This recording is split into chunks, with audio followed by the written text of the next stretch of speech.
co-executive director of the Energy Improvement Corporation. We're better known as Energize New York.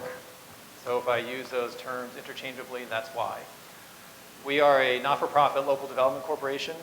We're owned and controlled by municipalities around the state that wish to offer services related to energy efficiency or renewable energy. Commonly, the most common product that we offer is PACE financing.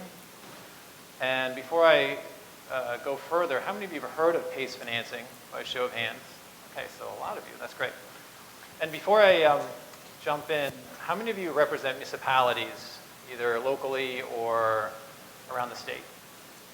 So quite a few, great. So this presentation is more for you, just FYI, and I'm going to ask you a question at the end of the presentation, so please don't leave the room, because I want you guys to pay attention. So for those of you that know PACE, this should be review, but at the same time, I do want to review it. Article 5L of the General Municipal Law allows municipalities to provide capital for energy improvements that are repaid through a municipal lien. So if you think about how other public benefits are conferred, like water and sewer and sidewalks, we now have in New York State a way to pay for energy improvements that, again, are equated to those same types of traditional public improvements like water and sewer and fire and all those. So that means that we have an opportunity here that allows for a tremendous amount of capital to flow to these types of projects, which are secured, again, by a municipal lien, which is senior to all other claims on their property, subject to taxes above it. So with that in mind, when you think about how that capital could flow, it's almost unlimited up to the point where the property value caps it out. So PACE can pay for up to 100% of the project's cost, which is tremendous. If you think about how a water improvement gets financed, 100% of the cost is financed for a sewer hookup or a sidewalk. It's the same concept. And because it's secured by this municipal lien, the financing automatically transfers to the next property owner. So if you think about matching off the public benefit of the energy improvement that the community wants to see with the financing, that transfers automatically. Again, it allows for much deeper improvements because most people are improving their buildings to their time horizon, not the building's time horizon. And finally, because again, it's secured by a municipal lien, the terms of the financing can go all the way out to the stated life of the improvement. So you can go out to even 30 years for improvements like insulation. So, and then really lastly, again, municipal lien is senior to all their claims on the property, so interest rates are, again, very competitive. So this public benefit of PACE is really important, especially if our goals are to see maybe 80%, 100% building improvements across the state. New York's version of PACE, since most of you have raised their hand, has changed. What we had before has been discontinued. We now have open CPACE, where capital providers are actually coming to New York State to provide this capital because we're offering them this municipal lien. And it's secure. Their loans are secured by this municipal lien. We are governed by NYSERDA's CPACE guidelines for the technical qualifications of each project. And if it is qualified, there's an agreement that's made between the property owner and the capital provider to allow for the repayment structure. And again, the idea here too is that we don't want to disadvantage any other claims on their property, so mortgage lender consent is also required. This is the outline of the new open CPACE for New York State. Eligible improvements, again, as I mentioned, are governed by New York State's or NYSERDA's guidelines. And again, you'll probably see most of the things that you want to see here, including geothermal wells, which would be very long-lasting, so we could have long terms for those.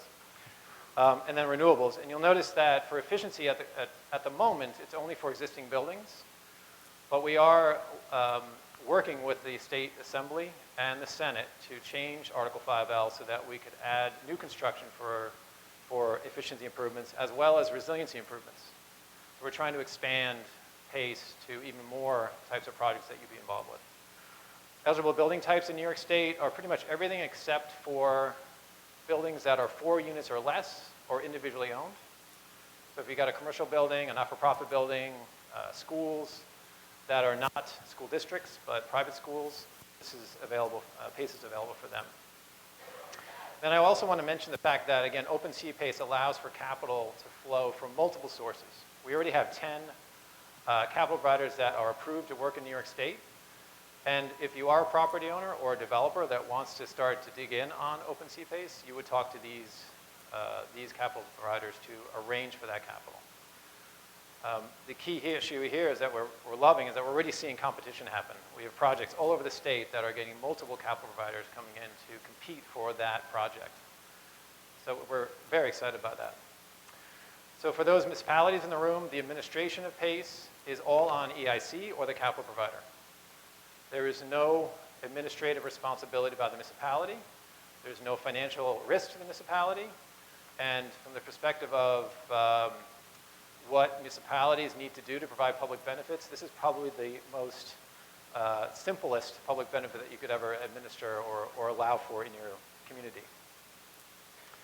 EIC, as I mentioned, manages pretty much everything for the municipality. Again, we are owned by these municipalities, so that's the idea, is that we are, again, working in their behalf to allow the public benefit of PACE to flow. So if you're in a municipality in the room, there are two things you do have to do, and that is enable it, and that means you got to pass a local law, and you got to pass a municipal agreement, or I should sign a municipal agreement with us. I just want to emphasize again one more time that the municipality has no obligations, no requirements to bill or collect, and there's no financial component. The only thing that a municipality has to do once it's enabled is confirm that the local law and the agreement are in effect. Again, it's about as simple as can be. And this is, I just have to say, we've been working on this for a long time. We've learned a lot from our previous program. We think this is the most open and accessible program probably in the country. So just some case studies from other states, because we don't have an open PACE project closed yet, although we have at least a dozen that are in process. A lot of these projects that we're seeing coming to New York are renovations or change of use projects. So a building that was maybe an office building is converted over to apartments. This is a good example of that in Wisconsin. And remember, this is part of the capital stack usually of these buildings. So when you have a $10 million overall project, PACE fills in $2 million or $3 million of that for this type of project. This was another case study from Connecticut where, again, PACE filled a part of the capital stack. The energy piece of this building's improvements was paid for by PACE. But I also wanted to throw in another example where smaller projects can be financed as well. This was 100% PACE. They had to replace their boiler, they had to put insulation in.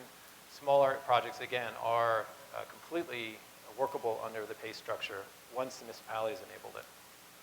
Thank you for your support, and we are really excited about this product. Anybody that represents a municipality, that's the next step for PACE in New York. Please come up and we'll get this going in your community. Thank you.